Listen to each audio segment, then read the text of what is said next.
everybody. In the cheapo spotlight today, MASTECH is paying us a visit. Yeah, I haven't seen them in a while on the channel. MASTECH MS8269 for your cheapo pleasure. The MASTECH in via Amazon, just under the cheapo price here for $49 Canadian, around 40 bucks US. So yes, it is in the cheapo realm. And it's a green machine. Just how green is it? Well, hopefully not too green. Expecting some good stuff from this venerable name. MASTECH MS8269 shipped in this pretty cool looking MASTECH box. Now, unfortunately, on the box, they're actually showing you the 8261. But yeah, I did get the 8269. There we go. It's checked off. So that's what we have here. 2019, April 2019 is what that is. And yeah, my Chinese is not too good, but I'm assuming I've got this one right. So fairly recent in terms of MASTECH time frame. Looking good. As well, we get thermocouple, because the MASTECH does do temperature. Now, this is a K-type thermocouple, and you can tell we don't have any K-type slots here on the meter. That's because they give you this little guy. There you go. There's our slots for that thermocouple, as well as for capacitance and inductance testing. And yes, you heard me right. This meter does inductance. Not a heck of a lot to brag about. It's only 2,000 count multimeter. So yeah, you know, it's definitely not cutting edge. But, well, we'll see just how good it is. Test leads as well are rated for 600 volts Cat 4, 1000 volts Cat 3. Now, it is kind of a cheapy, plasticky feeling. I'm not that thrilled with the leads per se. They're going to bunch up a lot and probably drive you crazy over time, so not really high quality. They do have that protector on the ends. Take it off and you lose a cat, but you do get a little bit better accessibility for probing, what have you. But I gotta say, I was expecting a little better from MASTECH. Finally, MASTECH also gives us a user manual. Unfortunately, it's all in Chinese. So in my case, didn't do me squat. Why, oh why, when they sell meters in the North American market, don't they include English manuals? I don't know, doesn't make sense, but yeah, is what it is. Fit and finish wise, sort of typical MASTECH quality. If you've had a MASTECH before, you kind of know what to expect. It's kind of chunky, interesting feeling plastic, mold, rubber, you know. It's good, don't get me wrong. It's definitely not a cheapo feeling meter by any means. In fact, this one is pretty heavy, has some heft to it. It's definitely not on par with the new Unity style, not nearly as good as that, but anyway, what can I say? It's not bad. One thing you'll notice as well is we do not have that standard on-off on the selector switch. It is strictly push button. Speaking of selector switch, very mushy. I was expecting a little bit more once again in the selector department, and yeah, not that thrilled with this selector. Mushy, oh so slushy. What the heck does that mean anyway? I don't know. It sucks. La la la la la la la da dum. We mean we're rolling. We're rolling? Let's take a closer look at this selector switch, starting off with resistance up to maximum of 20 mega ohm, AC volts up to 750, DC volts up to 1000 volts, HFE transistor test, temperature in Celsius only, high current amps from 200 up to 10 amps, amps AC up to 10 amps, inductance from 20 millihenry up to 20 henry, capacitance from 20 nanofarad to 200 microfarad. Continuity and diode. Top of the meter far left, we have our hold, our on-off switch, and finally our capacitance and inductance button, followed by our capacitance, temperature, milliamps, inductance, and transistor. Beside that on the right, our common or neutral ground. And finally on the far right, we have our voltage, resistance, and diode. Flip stand is okay. It's kind of buried in that boot, but doesn't flip around at least. Pretty solid. It's pretty wide. Yeah, definitely can one-hand this baby. No worries here. Powered by a 9-volt battery. Yeah, 9-volt battery. I know. But anyway, is what it is. Ready, time to get this party started. Simply on, off, and we are on. Now, for some reason, that capacitance inductance was also enabled, so I'm just going to turn that off. And yeah, it is now off. So once again, this is a non-auto ranging multimeter. You're gonna have to change those ranges depending on what you're testing. So just be wary of that. It has the auto power shut off as well. Will shut off in about 10 minutes. No backlight. Yeah, no backlight on this multimeter. Crazy, but what can you say? And as well, look, we have this gorgeous front that has no use whatsoever, no NCV, nothing. So this is really bare bones. Something I do like is the fact that that selector, even though it's mushy, it does have that nicely painted dial. So you definitely know what setting you're on. I wish we'd see that more often. At the bottom as well, it says resettable on the milliamp range. So I haven't taken it apart yet, but I'm assuming we got some sort of a polystyrene fuse instead of a glass fuse. So we'll check that out when we do that teardown. Unfused on the high current side of things.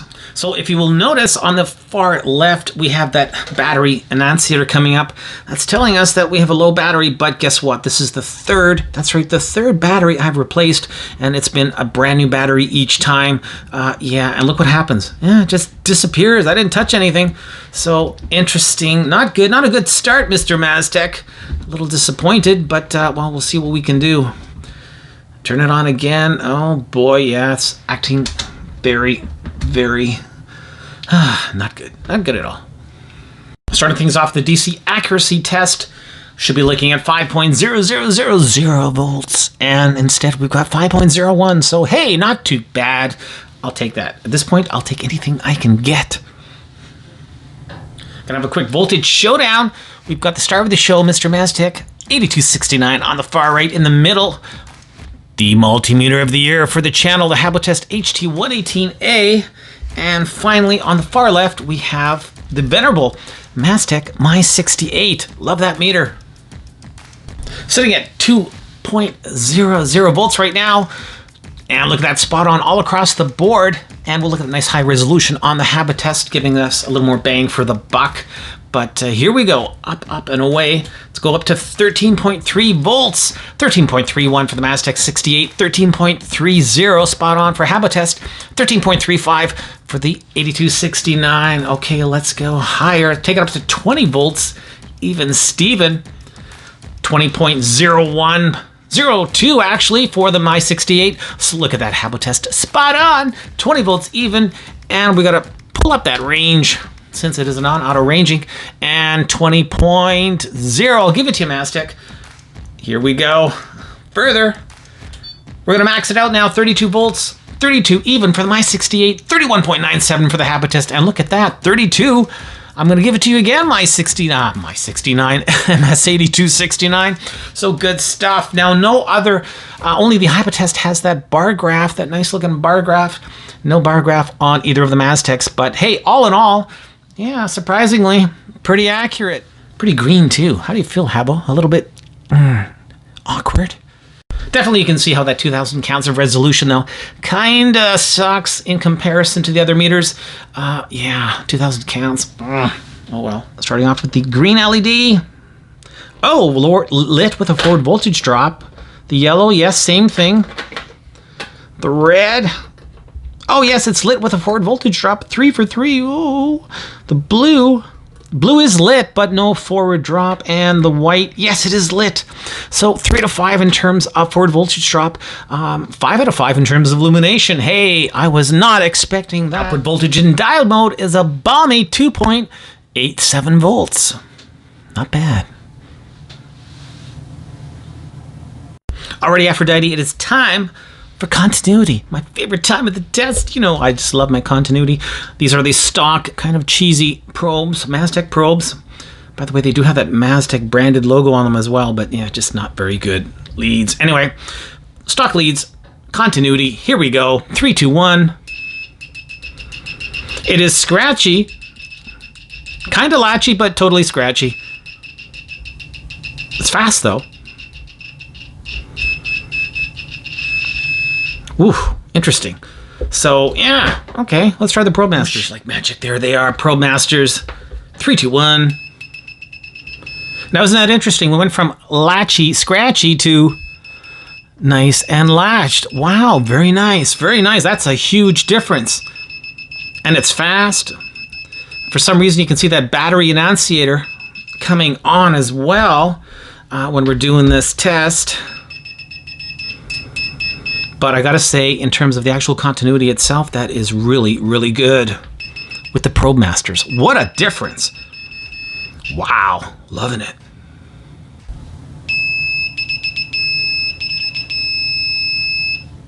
.9 decibels, maximum output volume in continuity. Hey, that's loud. Awesome. Okay, I have that little MS3206 multifunction socket tester embedded into the 8269. Oh! Sorry, I'm a little excited. So we're going to start off in capacitance mode. Now, with this particular multimeter, you have to turn on your capacitance. So we have the little button here, CX, LX, capacitance or inductance. And once we enable that, the annunciator at the top left tells us we are in capacitance and inductance mode. Okay. So we're starting off with a 1 nanofarad capacitor, and yeah, look at that, 1.03. Hey, looking good. Now, at the end of the day, you're really limited with this multimeter in terms of capacitance testing. It only goes up to 200 microfarad. Just not enough in today's world, unfortunately. But we'll try one more. This is a 100 microfarad cap. Stick it in our tester, and we're over limit, as you can see, so we have to bring it up to the appropriate range, which in this case is 200. And yeah, there we go, coming in as 94 microfarad. Alrighty, let's try inductance. Okay, so here we have a 100 microhenry inductor coming up as about 91 microhenries on the X-Tech. And we'll just hold that. And let's put it into the MASTECH.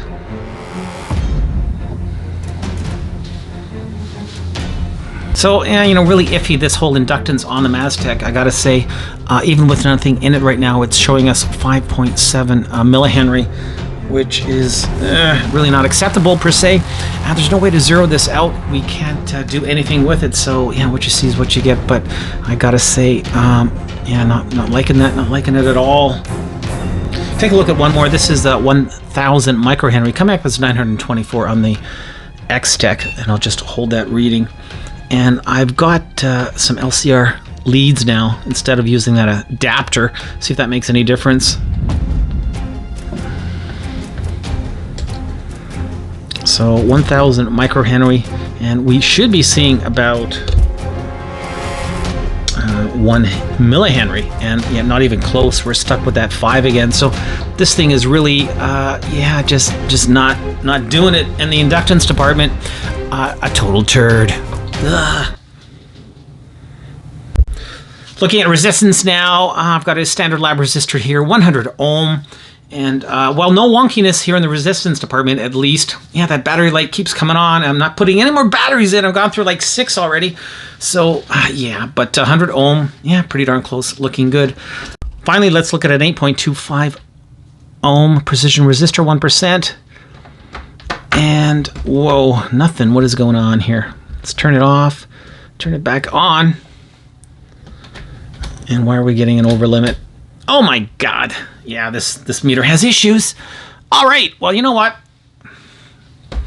I'm not a glutton for punishment. Yeah. Now it does have temperature mode as well, Celsius only, sitting at 18 degrees in the lab, which is about right. Yeah, okay. Comes with that K-type adapter, so if you want to measure a liquid or you know, a flame, what have you, you definitely can do that. But well, at least something works. And we're in current department. Thought I'd give it a quick look at, even though I'm not very impressed thus far with the meter, as you can probably tell, sitting at 100 milliamps. And yeah, there we go. No worries here. Bring it up 200. Okay, 220, and we are over limit. Once again, we can only get 200 milliamps. Now, apparently there's a polystyle fuse in here, resettable fuse, so we'll take a look at that shortly. Let's try high current. Already I switched over the inputs now to the high current, and yeah, there we go, 230. Let's bring it up to 500. Let's go up to 1 amp, even Steven. And there we are. So yeah, looking good. Max it out here on this Siglent. We've got 3.2 on the one channel, so 3.16 amps in high current mode.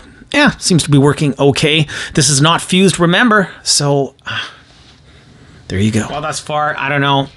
This is a pretty smelly meter. I was expecting a lot more from MASTECH. Not all these bugs, but you know what? Let's take a look on the inside and just see what horrors await us.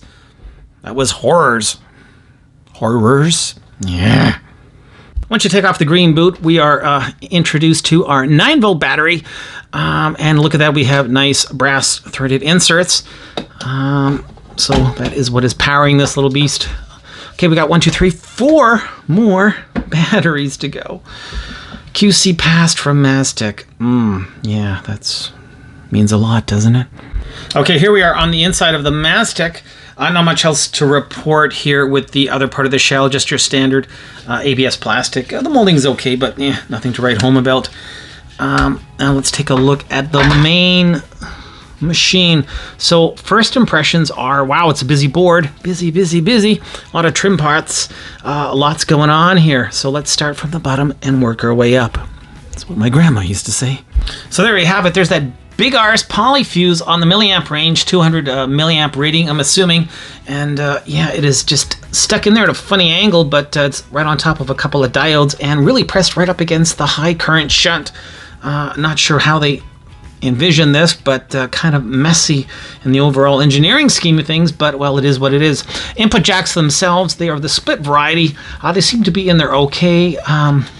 Yeah, well, you know what? There they are. Look at these. We got trim pots too, right beside the inputs, positive inputs, and beside that high current. Also have a couple of PTCs. These are on the voltage side. On the PCB itself, we do have a timestamp, date stamp, 06/11/18, so it was fabricated in the year of 2018.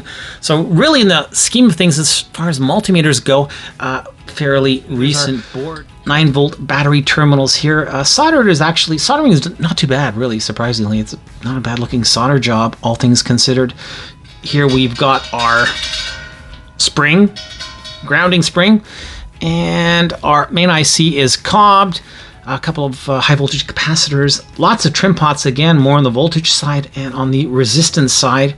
A couple of Schmitt triggers. Those are high speed CMOS logic hex inverting Schmitt triggers, 1, 2 to be exact. No NCV, so we don't have any sort of filament to look at, but I am going to pull this apart a little bit further and see how that mushy selector looks. For now, on the opposite side, there is our selector switch here, and it's sort of embedded into the unit itself, into the plastic. So, you know, well, we have some soft touch buttons over here, all integrated into one. That's the plastic for the display. And if we turn over the main PCB, what do we have? Wow, look at that. Look at that. I think this could even come off if we just hit those clips. And there it comes. Alrighty. So we don't have any grease whatsoever on those tracks. It is not greased at all. That's too bad. And wow, look at the solder. Look at the solder blobs on there. Not bad, actually. Shame, really, that this is such a crappy selector switch, because honestly, it looks fairly clean. Probably if you put some of the dielectric grease on here, you might get better performance. In fact, I might try it. I might not. I don't know. But yeah, so not greased at all, though. Shame, shame, shame, MASTECH. Here we have the main zebra strip, the elastomer that feeds the display, and that's it. That's all for the main PCB. Here we have our pads, 1, 2, 3, 4, 5, 6, 7, 8 pads all together for that selector switch. Yeah, thought I would just give you a quick demonstration. Some really good dielectric here. This is one of many. This is Permatex dielectric grease. I picked this up on Amazon for about 10, 12 bucks. So it's not super expensive. And you really don't need much. Just put a little bit on the tracks themselves. It's almost translucent in terms of the look. And, you know, just give it a little rub with your finger in there. Just get those grooves nicely done. And a little bit more. And, you know, really that's it. Once it's reassembled, move that selector back and forth a few times. Make sure that that is nice and evenly distributed on the tracks. And sometimes it can make a huge difference. Okay, since I've put that dielectric on, the grease itself, you can hear it's actually much more responsive, that selector switch. So yeah, go figure, huh? Definitely 100 times better than what it was previously. So, interesting. What a difference a good clean selector switch makes. Look at this. We are back in inductance, and instead of getting all that random gook, nothing. Beauty. Take off the capacitance and inductance, and it brings us right down to 0. Hit the button, and yeah, the way it should be. So, all right, gonna wrap this one up. Thank God. Put it back together and come back with my closing thoughts. Closing thoughts on the MASTECH MS8269. Oh, you know, this one's a turd. Pass it by. Yeah, just many problems. Way too many problems. And I was expecting a lot more from MASTECH. Way too many issues with this multimeter. And you know what? You shouldn't have to take it apart anyway to get things working the way it should. No, it was buggy as hell. And overall, just a really lousy experience. And hey, I'm the multimeter guy. Imagine some poor bloke getting this that knows nothing. He'd be totally screwed. Come on, 200 microfarad, 20 mega ohm. In this day and age, it's just not acceptable. And I don't care about that inductance range because really, it's totally useless. Doesn't work, way too buggy, and there's no way to zero out those low readings. So, you know what? Nah, completely a bust. If I had anything good to say, I'd say at least it is built okay. A lot of nice threaded inserts and some attention to detail. You know, in the cheapo realm, it's always a good thing. So it's too bad. But overall, you know what? This is a huge miss. The MASTECH MS8269 gets a dismal 1.5 out of 5 stars. Thanks for watching this review, everybody. Oh, we got lots of fun coming up. Sanwa Week starting up on the 22nd of February, Monday. Don't be shy. Don't let Sanwa pass on by. You know the drill. It's going to be a lot of fun. Till the next one, keep on testing.